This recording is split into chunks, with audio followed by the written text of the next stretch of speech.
Did you know it's been over 7 years since these Animal Jam toys were last in production? Jazzwares, the company behind making a good chunk of Animal Jam merchandise, stopped making Animal Jam toys in 2018. And nowadays, if players want Animal Jam toys, they either have to pay third-party market prices, or they have to get creative. Like me, when I made a custom LPS of my red panda. But then a few days ago, Piocreat reached out and asked if I wanted to review their Halot-X1 resin printer. And I knew what I wanted to do. Today, I'm gonna make a custom Animal Jam inspired figure of a random player I find in Animal Jam Classic, while I give my thoughts on the Halot-X1 resin printer from the perspective of someone who has never done any kind of 3D printing before. First off, I have to find the perfect player for this project, and there were a lot of good choices I could make. But soon, I settled on this skunk I found in Zios. Why? There was no fur pattern. That's about it. Skunks also never got a Jazzware toy outside of the pet skunk, since playable skunks came out on Classic after Jazzware stopped making Animal Jam toys.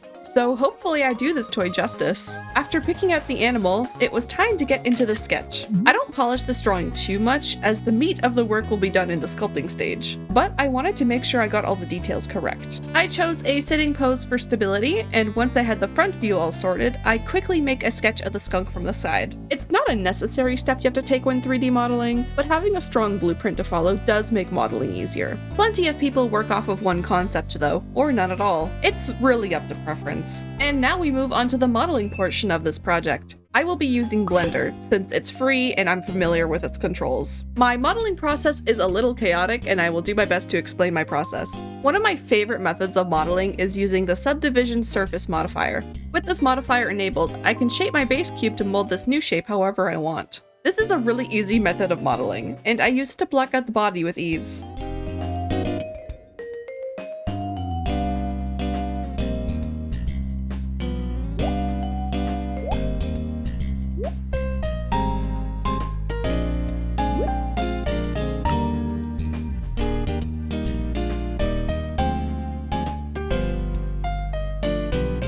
To merge the shapes of the bodies and get them as one cohesive mesh, I apply all of my subdivision surface modifiers, then join all of my pieces. Then I apply the remesh modifier to get rid of any overlapping shapes and add geometry. This will allow me to have a smoother time sculpting. And now I go in, smooth out some shapes, and add details where needed. For the clothes, I use the mask tool and extrude the shape, then sculpt any details. When modeling this toy, I wanted it to have the resemblance of an Animal Jam character, but I didn't want to outright copy the style.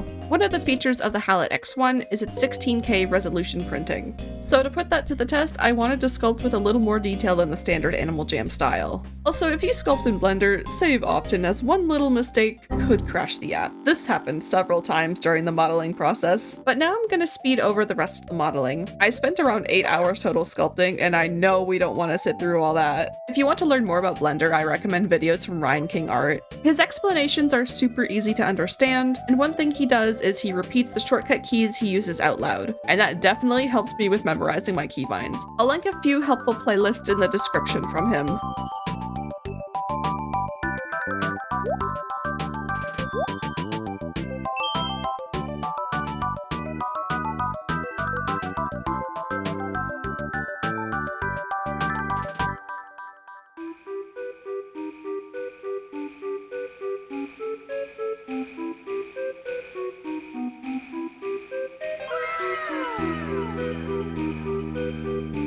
The last thing I did before sending this model to a slicer was separate the tail from the body. I chose to print these two pieces separately, so I have an easier time sanding and painting. I add what's called a key to the tail and a hole to the body. That way I have an easier time gluing these pieces together in the end. Once everything is all ready, I export my pieces as STLs and get them ready for slicing. 3D printers work by building up several layers, and a slicing program helps convert your model into these layers that the printer can read. The Halot-X1 comes with 3 months of Chi2Box Pro for free, so that's the software I will be using today. I select my printer model and drag and drop my pieces onto the build plate. Using the print volume as a guide, I size the figure to my liking. Once at a size I like, I hollow out the model and add drain holes. This saves me on resin, and unfortunately reduces its potential as a weapon. Next, I needed to add support to my model, just to make sure everything prints properly and everything I print has some link to the base plate. And I use the auto support feature. Bam. Done. I slice the model, save it to the USB that came with the printer, and get ready to print. Assembling the printer did not take long at all, and I found it to be pretty beginner friendly. All I really did was take it out of the packaging, plug it in, turn it on, and slide the base plate in at the top. It might have been harder if I chose to use the auto feed unit that was also sent to me, but I ran out of any tabletop space, so I chose to pour the resin into the vat by hand. The vat was also held together by these two strong clips, so I had no worries of it detaching and spilling. Once poured, I select the model I want to print and let it get to work. I kept all print and exposure settings to default, since I'm still doing research in that department. And I couldn't really find any recommended settings for the resin that was sent to me, which was the Creality brand Fast Resin in Gray.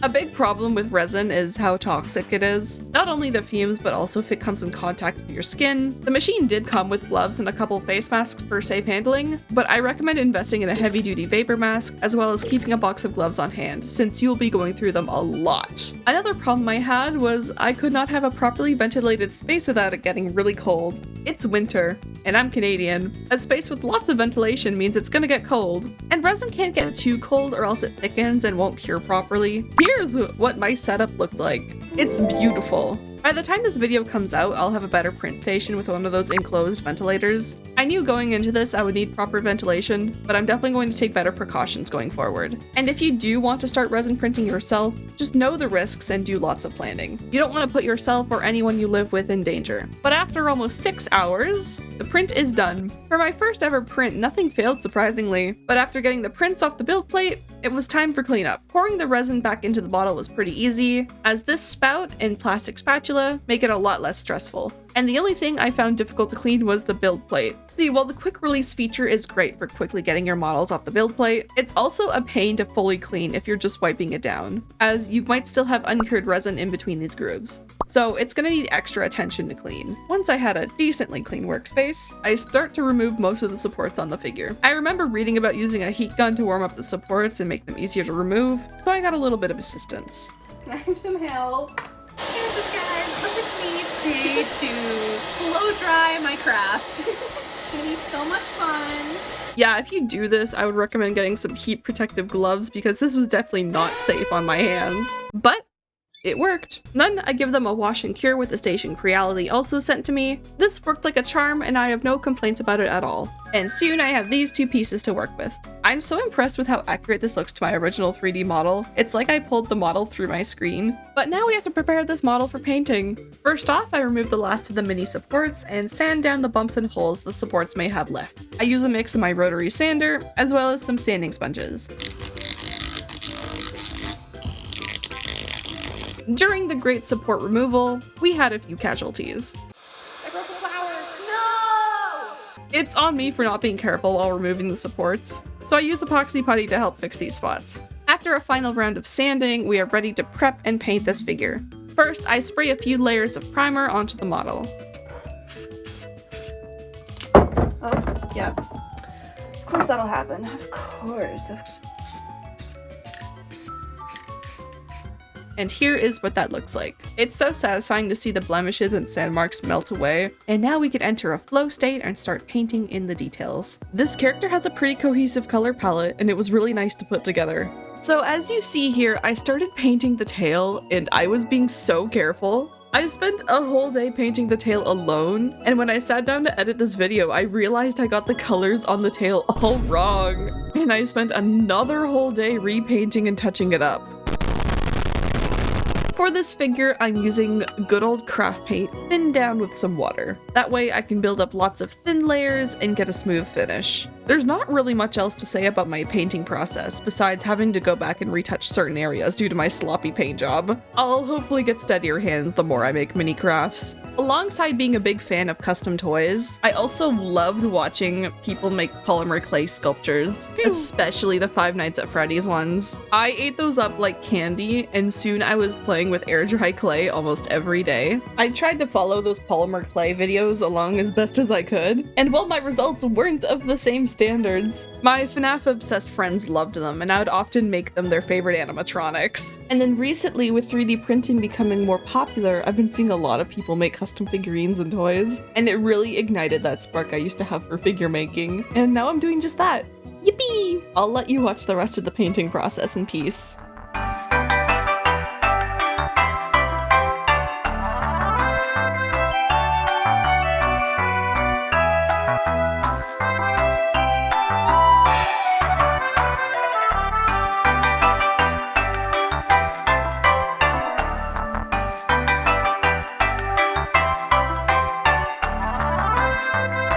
The last steps to take on this custom are to seal it up with some varnish and add some gloss in certain areas. And once these two pieces are dry, I glue them together. And let's see how it looks.